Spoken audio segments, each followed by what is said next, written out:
নৌকা তৈরি হয়ে গেছে। আল্লাহ তাআলার পয়গম্বর নূহ আলাইহিস সালাম নৌকার সামনে দাঁড়ায় আছেন। আল্লাহকে ডাক দিয়ে বলেন, আল্লাহ আমার কি কাজ, আমার কি করণীয়? আল্লাহ তাআলা জানায় দিলেন, যখন চুলা থেকে মা বোন রান্না করে চুলার ভিতর থেকে পানি বের হয় নাকি আগুন বের হয়?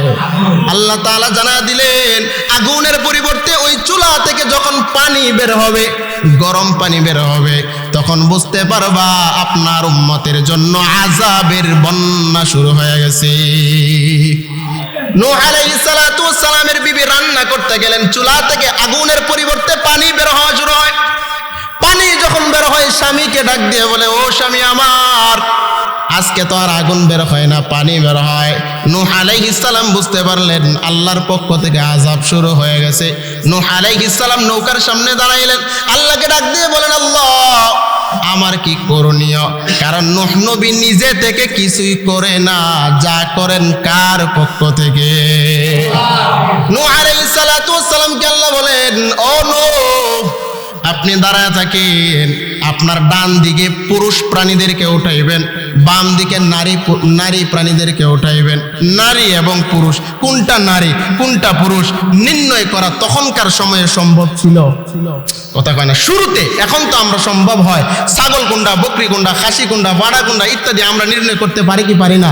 কিন্তু ছোট থেকে ছোট পিঁপড়ার মতো প্রাণী, মশার মতো প্রাণী, মশাকে কেউ নির্ণয় করতে পারেন কোনটা বেড়া বেড়ি? কথা কেনা মাছিকে করতে পারবেন? পিঁপড়াকে করতে পারবেন? করতে পারবেন। আল্লাহ তাআলা বলেন, দুটো হাত এভাবে বাড়ায় দেন, আপনার ডান হাতের নিচ দিয়ে যে প্রাণীগুলো যাবে এটা পুরুষ, আর বাম হাতের নিচ দিয়ে যে প্রাণীগুলো নৌকাতে উঠবে সেটা নারী। আমি আল্লাহর পক্ষ থেকে তাদেরকে আমি নৌকার মধ্যে উঠায় দেব। সুবহানাল্লাহ। আস্তে কোন নূহ আলাইহিস সালাম দাঁড়ায় আছেন, কোন প্রাণী তো আর আসে না। আল্লাহ বলেন, নিচের দিকে তাকাও। নূহ নবী নিচের দিকে তাকাইছেন, তাকায়া দেখেন তার পায়ের পাশ দিয়া চরতে সবচেয়ে প্রথম নৌকার মধ্যে যে প্রাণীটা ওঠে এটা হলো পিঁপড়া। ওই পিঁপড়াই সর্বপ্রথম নূহ নবীর নৌকার মধ্যে আরোহণ করেছে। নূহ আলাইহিস সালাতু ওয়াস সালাম দাওয়াত নিয়ে যাইতেন, কিছু মানুষ তাদের কানের মধ্যে আঙ্গুল দিয়ে দিত, হাত দিয়ে তাদের কর্ণপ্রহর বন্ধ করে দিত। বলে কেন? বলে নূহ তুমি দাওয়াত দিবা, তোমার দাওয়াত আমরা শুনতে চাই না, তোমার দাওয়াত আমাদের কান দিয়ে পৌঁছাবে এটা আমরা চাই না, অন্যদিকে যাও। নূহ আলাইহিস সালাতু ওয়াস সালাম অপর ব্যক্তির কাছে যাইতেন। নূহ নবীকে দেখা মাত্রই তাদের মুখমণ্ডল ঘুরে নিতেন, তাদের মুখের মধ্যে কাপড় টেনে দিতেন। বলে কেন? বলে নূহ তুমি বুঝতে পারো তোমার কথা শুনতে চাই না, অপর দিকে চলে যাও। দিনে রাতে, রাতে দিনে 24টা ঘন্টার 24টা সময়ে আল্লাহর নবী নূহ মানুষের কাছে রবের দাওয়াত দিয়েছেন। এত পরিমাণ দাওয়াত দিয়েছেন, এত পরিমাণ নিজেকে ত্যাগ করে দিয়েছেন, উজাড় করে দিয়েছেন, কিন্তু সবে মাত্র 40 জন মুসলমান হয়েছে। নূহ আলাইহিস সালাতু ওয়াস সালাম দাওয়াতের কার্যক্রম চলাকালে নাফরমানগুলো নূহ নবীর উপর বিরক্ত হইয়া আঘাত করতেন, মার দিতেন, রক্তাক্ত করে ফেলতেন। নূহ আলাইহিস সালাতু ওয়াস সালাম সহ্য করতে না পেরে জমিনের মধ্যে বেহুশ হয়ে যাইতেন, অচেতন হয়ে যাইতেন। মানুষগুলো মনে করত নূহ নবী মারা গেছেন, নূহ নবী জমিন থেকে বিদায় নিয়ে গেছেন। নিজেদেরকে হেফাজত করার জন্য বস্তার মধ্যে ভরে কম্বলের মধ্যে পেঁচাইয়া রাস্তার কিনারে রাইখা দিতেন। আবার নূহ নবী হুশ আসতো, আবার কালিমার দাওয়াত দিয়ে দিতেন। কারণ নূহ নবীকে পাঠাইছেন কে?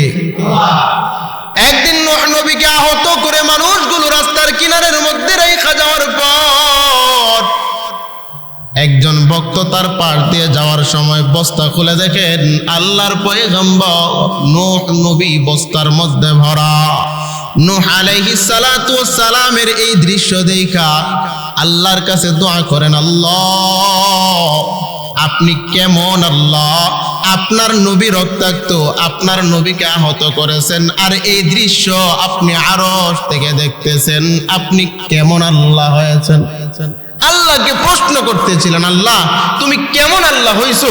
তোমার নবী তোমার রাসূলকে তারা এমন ভাবে আহত করেছে, আর এই দৃশ্য তুমি দেখতেছো, তাদেরকে শাস্তি দাও না, তাদেরকে আযাব দাও না, তাদেরকে ধ্বংস করো না, তুমি কেমন আল্লাহ হয়েছে?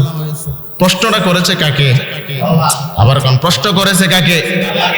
নূহ আলাইহিস সালাতু ওয়াস সালাম বলেন, আল্লাহর কাছে কোনো অভিযোগ করব না, কারণ আল্লাহ তাআলা আমাকে নবী বানাইছেন, আল্লাহ তাআলা আমাকে রাসূল বানাইছেন, আল্লাহ তাআলা আমাকে পয়গম্বর বানাইছেন।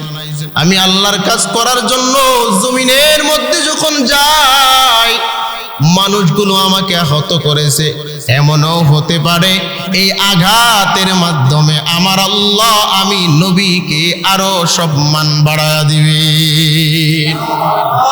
নূহ নবী আল্লাহর কাছে অভিযোগ করছে?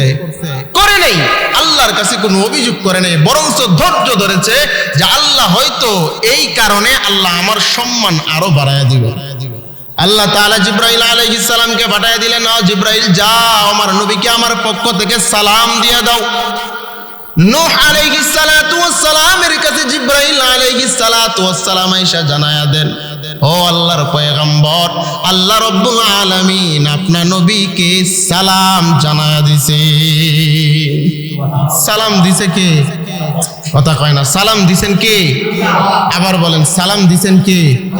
আল্লাহ তাআলা যদি সালাম কাউকে দেন, কোন নবীকে দেন, কোন বান্দাকে দেন, ওই বান্দা ওই নবীর দাম কমে নাকি বাড়ে? আল্লাহ তাআলা বলেন, আমি আল্লাহ শুধু নবীদেরকে সালাম দেই না, আমি আল্লাহ উম্মতদেরকেও সালাম জানাবো। সমস্ত উম্মতদেরকে বিচারের পরে আমি আল্লাহ জান্নাত জানায়া দিব, জান্নাতের মধ্যে জায়গা দিয়ে দিব। ওই জান্নাতের মধ্যে আমি আল্লাহ যখন দিদার দিব, আমি আল্লাহ যখন দেখা দিব, আমি আল্লাহর পক্ষ থেকে সমস্ত নবীদের উম্মতদেরকে আমি আল্লাহ সালামের আওয়াজ দিয়ে দিব। সালাম অর্থ কি? আবার বলেন, সালাম অর্থ কি? শান্তি। আমার আল্লাহ যদি আমার আপনার শান্তি চায়, তাহলে আমাদের কোনো কষ্ট দুঃখ বেদনা থাকবে? আল্লাহ তাআলার সালাম আমরা চাই কি চাই না? মুসলমান ইমানদার, আল্লাহ তাআলা জিবরাইল আলাইহিস সালামকে পাঠাইলেন, যাও যাও আমার নবীকে সালাম দাও আর জানায়া দাও। এই মুহূর্তে যদি আমার নবী নূহ তার উম্মতের জন্য দোয়া করে, যেই বদদুআই করবে, আমি আল্লাহ নূহ নবীর বদদুআ কবুল করে তার জাতিকে ধ্বংস করে দিব। নূহ আলাইহিস সালাম বলেন, না, তাদেরকে যদি আল্লাহ ধ্বংস করে দেয়, আমি নূহ আল্লাহর দাওয়াত দিব কার কাছে? আমি নূহ তাওহীদের দাওয়াত পৌঁছাবো কার কাছে? তাওহীদের দাওয়াত পয়গাম কার কাছে নিয়ে যাব? অতএব তাদের জন্য আমি ধ্বংস চাই না, আল্লাহ তাআলা তাদেরকে যেন হেদায়েত দান করে, হেদায়েতের দোয়া আমি আল্লাহর কাছে কামনা করি। দেখেন, এত অত্যাচার, এত কষ্টের পরেও তাদের জন্য বদদুয়া করছে। কথা কেন বদদুয়া করছে? আমাদের কেউ সমালোচনা, আমাদের ইচ্ছা হয় না ওরে সহ ওর বংশ গোষ্ঠী শুদ্ধ উদ্ধার করে দেয়? আমাদের ইচ্ছা হয় কি হয় না? কেন? বলে তারা ধৈর্য ধারণ করেছে, আর তাদের ধৈর্যের ফলাফল আল্লাহ এমন ভাবে দিয়েছেন, সেই ঘটনাগুলো আল্লাহ তাআলা কোরআনের প্রতিটা আয়াত নয়, প্রতিটা পৃষ্ঠা নয়, প্রত্যেকটা আয়াত, প্রত্যেকটা সূরা, এমনকি সম্পূর্ণ কোরআনের মধ্যে এই বিষয়গুলো আল্লাহ তাআলা উপস্থাপন করে দিয়েছেন। জাতি যেন জানতে পারে, শেষ নবীর উম্মত যেন জানতে পারে যে আল্লাহ তাআলার কিছু অবাধ্য জাতি ছিল, নবীদের সাথে বেয়াদবি করার কারণে আল্লাহ তাদেরকে জমিন থেকে ধ্বংস করে দিয়েছে। যখন 950 বছর পর্যন্ত দাওয়াত দিছে, এখন তারা হেদায়েত হয় না, হেদায়েত গ্রহণ হয় না।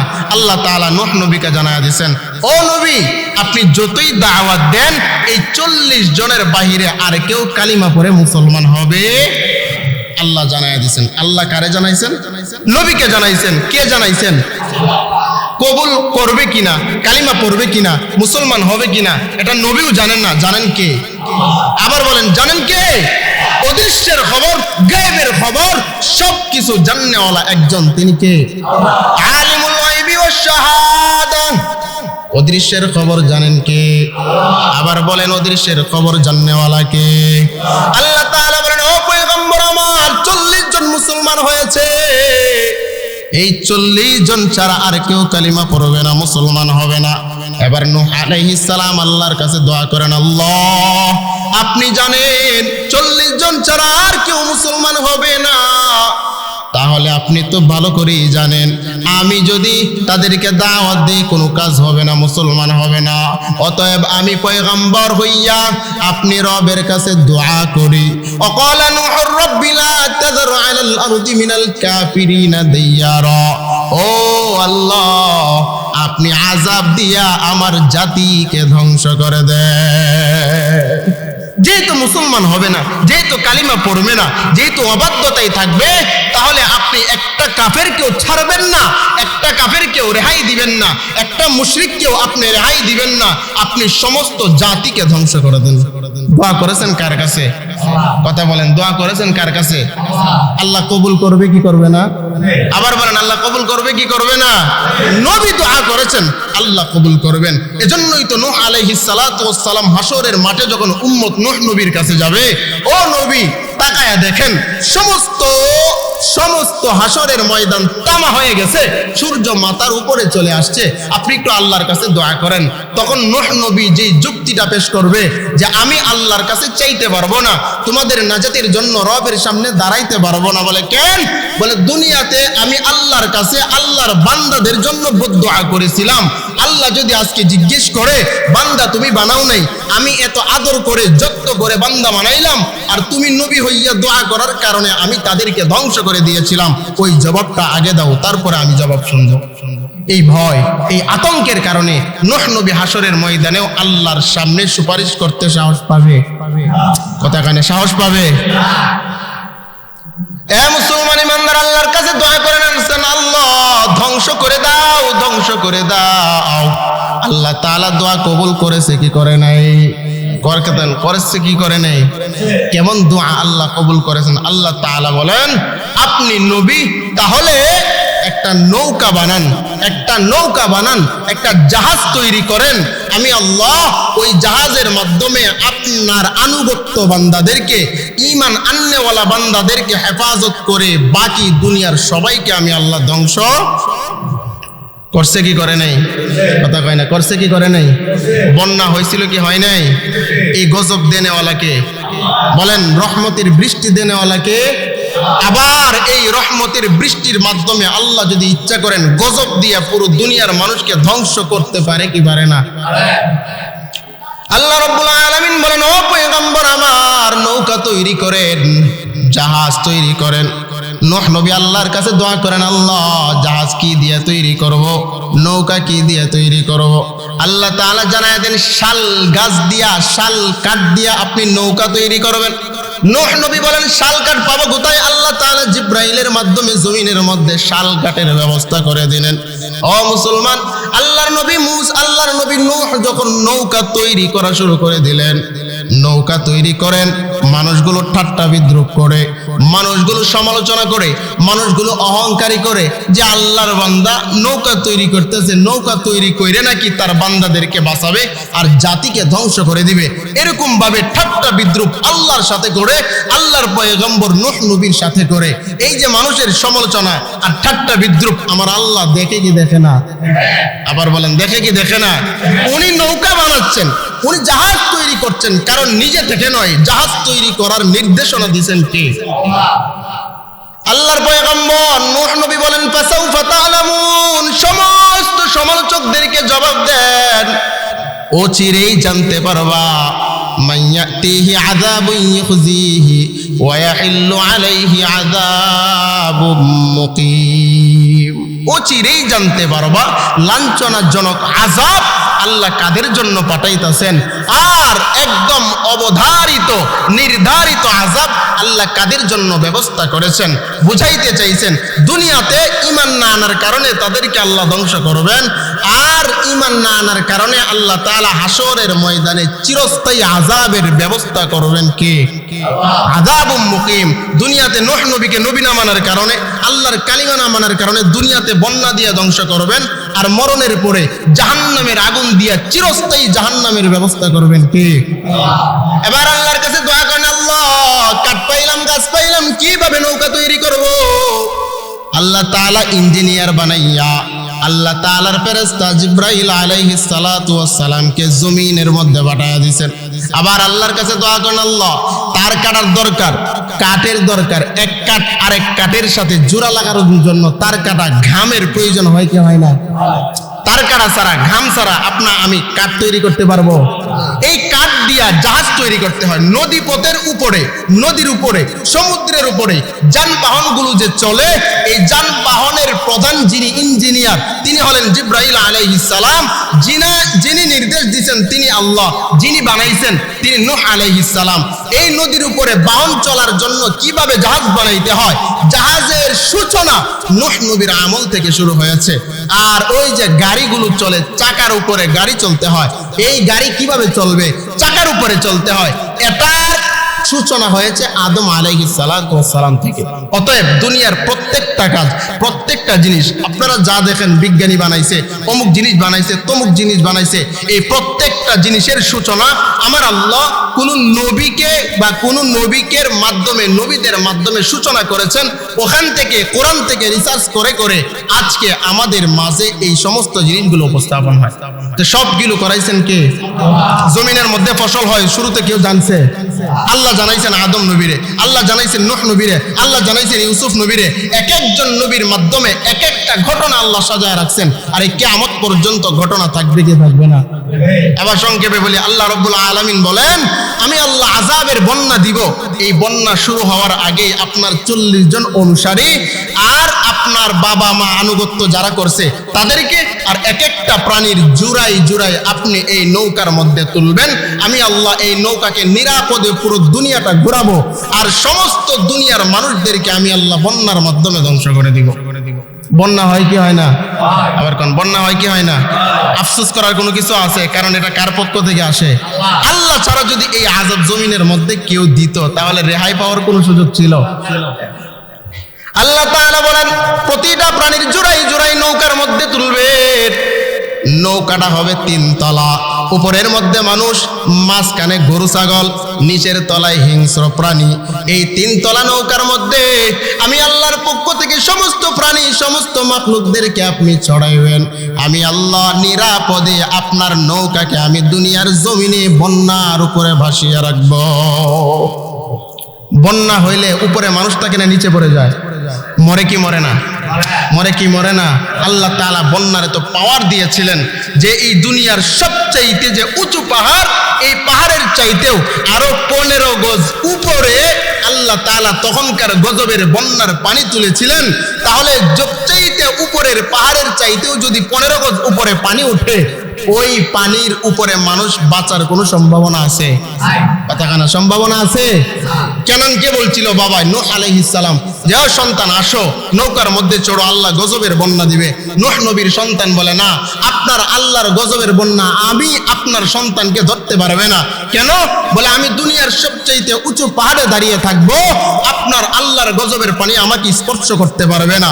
তৎক্ষণাৎ আল্লাহর পক্ষ থেকে একটা ঢেউ, পানির ঢেউ, একটা স্রোত আইসা আল্লাহর নবী নূহ নবীর সন্তানকে পানির মধ্যে ধ্বংস করে দেন। আল্লাহ পারে কি পারে না? কথা কয় না, পারে কি পারে না? নৌকা তৈরি হয়ে গেছে, আল্লাহ তাআলার পয়গম্বর নূহ আলাইহিস সালাম নৌকার সামনে দাঁড়ায় আছেন। আল্লাহকে ডাক দিয়ে বলেন, আল্লাহ আমার কি কাজ, আমার কি করণীয়? আল্লাহ তাআলা জানায় দিলেন, যখন চুলা থেকে মা বোন রান্না করে চুলার ভিতর থেকে পানি বের হয় নাকি আগুন বের হয়? আল্লাহ তাআলা জানায় দিলেন, আগুনের পরিবর্তে ওই চুলা থেকে যখন পানি বের হবে, গরম পানি বের হবে, তখন বুঝতে পারবা আপনার উম্মতের জন্য আযাবের বন্যা শুরু হয়ে গেছে। নূহ আলাইহিস সালাতু ওয়াস সালামের বিবি রান্না করতে গেলেন, চুলা থেকে আগুনের পরিবর্তে পানি বের হওয়া শুরু হয়। পানি যখন বের হয়, স্বামীকে ডাক দিয়ে বলে, ও স্বামী আমার, আজকে তো আর আগুন বের হয় না, পানি বের হয়।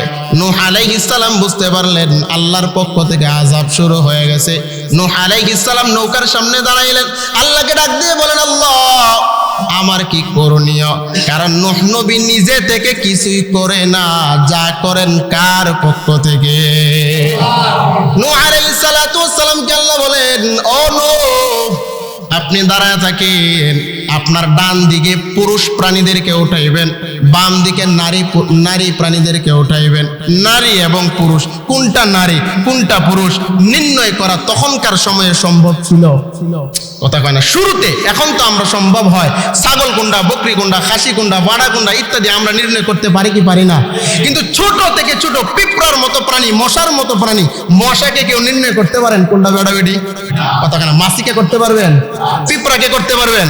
করতে পারবেন। আল্লাহ তাআলা বলেন দুটো হাত এভাবে বাড়ায় দেন, আপনার ডান হাতের নিচ দিয়ে যে প্রাণীগুলো যাবে এটা পুরুষ, আর বাম হাতের নিচ দিয়ে যে প্রাণীগুলো নৌকাতে উঠবে সেটা নারী। আমি আল্লাহর পক্ষ থেকে তাদেরকে আমি নৌকার মধ্যে উঠায় দেব। সুবহানাল্লাহ। দেখুন নূহ আলাইহিস সালাম দাঁড়ায় আছেন, কোন প্রাণী তো আর আসে না। আল্লাহ বলেন নিচের দিকে তাকাও। নূহ নবী নিচের দিকে তাকাইছেন, তাকায়া দেখেন তার পায়ের পাশ দিয়া চড়তে সবচেয়ে প্রথম নৌকার মধ্যে যে প্রাণীটা ওঠে এটা হলো পিঁপড়া। ওই পিঁপড়াই সর্বপ্রথম নূহ নবীর নৌকার মধ্যে আরোহণ করেছে। সুবহানাল্লাহ। এই নূহ নবীর নৌকাতে শুরুতে কোন প্রাণী উঠছে? তার মানে পিঁপড়া থেকে শুরু করে সর্বোচ্চ মাখলুক পর্যন্ত আল্লাহ তাআলা প্রতিটা প্রাণীর জোড়ায় জোড়ায় নৌকাতে জায়গা দিয়েছে কি দিয়ে নেই? এবার নৌকা চলা শুরু হয়ে গেছে। 40 দিন পর্যন্ত টানা বৃষ্টি। এখন তো 2 দিন বা 3 দিন বৃষ্টি হলে আমাদের হাওর সহ সবকিছু নিচে যায় কি যায় না? সবকিছু নিচে চলে যায়, সবকিছু ফসল নিচে চলে যায়, আমাদের কষ্ট লাগে। একটানা 3 দিন বৃষ্টি হলে যদি এই পরিস্থিতি হয়, 40 দিন পর্যন্ত আযাবের বন্যার পানি আসমান থেকেও যেইভাবে পড়ছে জমিন থেকেও সেইভাবে উঠছে। কয়দিন পর্যন্ত? 40 দিনের সেই লাগাতার উপর আর নিচের বৃষ্টিতে পুরো দুনিয়া আছে নাকি পানির নিচে গেছে? 40 দিন পর্যন্ত নূহ আলাইহিস সালাতু ওয়াস সালামের জামানায় বন্যা হয়ে যায়, আসমান থেকে পানি, জমিন থেকে পানি। 40 দিন পর্যন্ত যে পানি পৃথিবীর জমিনে জমা হয়েছিল, এই 40 দিনের পানির মধ্যে নূহ আলাইহিস সালামের নৌকা 6 মাস পর্যন্ত পুরো দুনিয়ার মধ্যে সফর করেছে। 6 মাস পর্যন্ত। এমনকি আপনাদের নরসিংদী, রায়পুরা এই সমস্ত জায়গা, এই পাহাড়কান্দি, জাকন সমস্ত জায়গার মধ্যে 6 মাস পর্যন্ত নূহ আলাইহিস সালামের সেই নৌকা চলাচল করেছে, সফর করেছে। এমনকি মক্কা শরীফের মধ্যে যখন বন্যা হয়েছে, আল্লাহ তাআলা ওই মক্কা শরীফটা, ওই ঘরটাকে জিবরাইল আলাইহিস সালাতু ওয়াস সালামের মাধ্যমে চতুর্থ আসমানে নিয়ে গেছেন। চতুর্থ আসমানে কাবা ঘর নিয়ে গেছেন। জায়গাটা আছে কি নাই? ঘর তো নিয়ে গেছেন আসমানে, তো জায়গাটা আছে না নাই?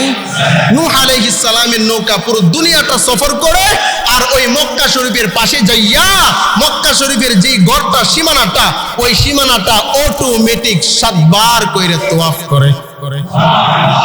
নৌকা তোয়াফ করবে। এটা কি নৌকার কোনো মাঝি ছিল? কথা বলা, নৌকার কোনো ড্রাইভার ছিল? এই নিয়ন্ত্রণ করেছেন কে? 6 মাস পরে আল্লাহ তাআলার পক্ষ থেকে এই নৌযান, এই বাহন, এটা থামছে যদি পাহাড়ের মধ্যে। ওইখানে থামার সময় আল্লাহ তাআলা নূহ নবীকে ঘোষণা দিলেন, এবার আপনি নৌকা থেকে নামেন। এখন এত বড় বন্যার মধ্যে নৌকা থেকে নামবেন, নৌকার উপরে 3 তলার উপরে মানুষ, নিচে পানি আছে না নাই নূহ নবী তখনও বুঝতে পারে না। নূহ নবী তার প্রাণীদের মধ্যে সর্বপ্রথম কাককে জমিনে পাঠাইছেন। কাক চিনেন? দুনিয়াতে যে এমন ঘটনা হয়েছে, এটা আসলে ইবাদতের ঘটনা, ইবাদতের কথা না। এটা সামান্য জিনিস যদি ফোকাস করেন তাহলে বুঝতে পারবেন যে আল্লাহ তাআলা আমাদেরকে বানাইছেন, তাদেরকেও বানাইছেন, সবচেয়ে দামি বানাইছেন উপলব্ধি করার জন্য। মূলত কোরআনের এই কথাগুলো আপনাদেরকে জানাবো। কাক চিনেন?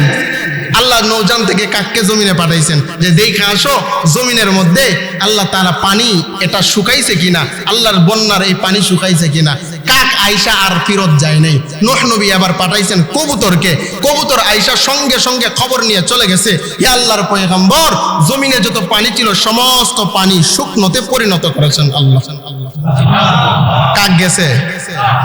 এবার নূহ নবী সহ সমস্ত প্রাণীদেরকে আল্লাহ তাআলা নামাইলেন। নিচে আয়েশা দেখে কাক দাঁড়ানো, কাককে জিজ্ঞেস করে, কিরে তুই যাস নাই কে? তোরে খবর পাঠাইছি। কয় আল্লাহ জমিনে আয়েশা দেখি একটা এই বন্যার মধ্যে মরা একটা গাবি বা গরু পইচা মইরা রইছে, ওইটা লোভে পইরা আমি আর আপনার কাছে যাইতে মনে নেই। নূহ নবী সঙ্গে সঙ্গে সমস্ত মানুষদেরকে সামনে রাইখা, সমস্ত মাখলুকদেরকে সামনে রাইখা নূহ নবী ঘোষণা করেন কিয়ামত পর্যন্ত এই কাককে, মরা গরু আর হিংস্র প্রাণীদেরকে খাওয়াবে। আর কবুতরকে আল্লাহ এত সম্মান দান করবেন, কিয়ামত পর্যন্ত মানুষ যেই ঘরে থাকবে কবুতর রাখার জন্য আরেকটা ঘর ওই মানুষ কবুতরের জন্য তৈরি করবে। দোয়া করেছেন কে? কাক পালেন কে? কে আল্লাহ পালে কাক। কাক আপনারা কেউ পালেন? আল্লাহ তো পালে, সবকিছু তো আল্লাহ দেখনেওয়ালা। কিন্তু আপনারা মানুষ কাক পালে এরকম কেউ আছেন? কবুতর পালে কি পালে না? এমনকি বিয়ের রাইতে সর্বপ্রথম কবুতরের বাচ্চা খাওয়ায় কি খাওয়ায় না? এটা বরকতের জিনিস কিনা? এটা তৈরি করছে কে? তেবার নৌকা থেকে নামছেন, নৌকা থেকে নাইমা আল্লাহ তাআলার নবী নূহ আলাইহিস সালাম সমস্ত মানুষদেরকে 40 জন বা তার চাইতেও কিছু মানুষদেরকে নসিহত করলেন। ফাকুলতুস্তাগফিরু রাব্বাকুম, ইস্তিগফার করো কার জন্য? আবার বলেন ইস্তিগফার পড়বো কার জন্য? ইন্নাহু কানা গফফারা, ইস্তিগফার পড়ো আল্লাহর জন্য। আল্লাহ তাআলা তোমাদের ভুল ত্রুটি ক্ষমা করে তোমাদেরকে নাজাতের ব্যবস্থা করে দেবেন। ইস্তিগফার বলছেন কাদেরকে? যারা নৌকাতে ছিল, যারা নামছেন তাদেরকে ইস্তিগফার করার জন্য। কেন বললেন? আবার যেন আল্লাহ এমন আযাব না দেয়, আবার যেন আল্লাহ এমন গজব না দেয়, আল্লাহ যেন মুসিবত না দেয়, এজন্য ইস্তিগফার করার জন্য বলছেন। আল্লাহ ক্ষমা করে দিবেন। ইউরসিলিস সামাআ আলাইকুম মিদরারা, বৃষ্টি যখন হয়, বন্যা যখন হয়, ফসলের সাথে সাথে এই জমির ক্ষয়ক্ষতি হয় কি হয় না? বৃষ্টি হয়ে যাওয়ার পরে কাদামাটি হয় না? এখন তো বৃষ্টি বন্যা হয়েছে, কাদামাটি হয়ে গেছে। এবার আল্লাহ তাআলা রহমতের বৃষ্টি দিলেন। ইউরসিলিস সামাআ আলাইকুম মিদরারা, তোমরা যদি ইস্তিগফার পড়ো আল্লাহ তাআলা যেই গজবের বন্যা দিয়া এই পৃথিবীটিকে অস্থিতিশীল করেছেন, আবার রহমতের বৃষ্টি দিয়া এই জমিনটাকে আমদিরকুম বিআমওয়ালিন ওয়া বানিনা ওয়া জাআলনাকুম জান্নাতিন ওয়া ইয়াজআল লাকুম আনহারা, তোমাদের সন্তানাদির মধ্যে আল্লাহ বরকত দান করবেন। সন্তানাদি বরকত মানে বলে এক এক বেড়ার ঘর থেকে আল্লাহ তাআলা ডজনের ডজন বেশি বেশি সন্তান দিবেন এবং সম্পদের মধ্যে আল্লাহ তাআলা বরকত দান করে দিবেন। এইভাবে পৃথিবী আসতে আসতে নূহ নবীর বন্যার পর আবার রহমতের বৃষ্টি দিয়ে আল্লাহ পৃথিবী আবাদ করেছেন। আবার কাবাগরের স্থানে চলে এসেছে। আবার মানুষগুলো আবার সন্তানাদির মাধ্যমে, সম্পদ বরকতের মাধ্যমে আবার এই দুনিয়া চলমান, চলতেছে কি চলে না? এভাবে কিয়ামত পর্যন্ত চলবে কি চলবে না? নবীদের বেলায় যদি বন্যা দিয়ে ধ্বংস করতে পারেন, এখনো বন্যা দিতে পারে কি পারে না? যে আল্লাহ বন্যা অতীতে দিয়ে দিছেন ওই আল্লাহ এখনো দিতে পারে কি পারে না? এই গজব থেকে বাঁচার জন্য বেশি বেশি ইস্তিগফারের দরকার আছে না নাই? ফাকুলতুস্তাগফিরু রাব্বাকুম, আল্লাহ শিখাইছেন ইস্তিগফার পড়ো, আমি আল্লাহ তোমাদের জানে, মালে, হায়াতে, মৌতে সব কিছুতে আমি আল্লাহ বরকত দান করে দেব।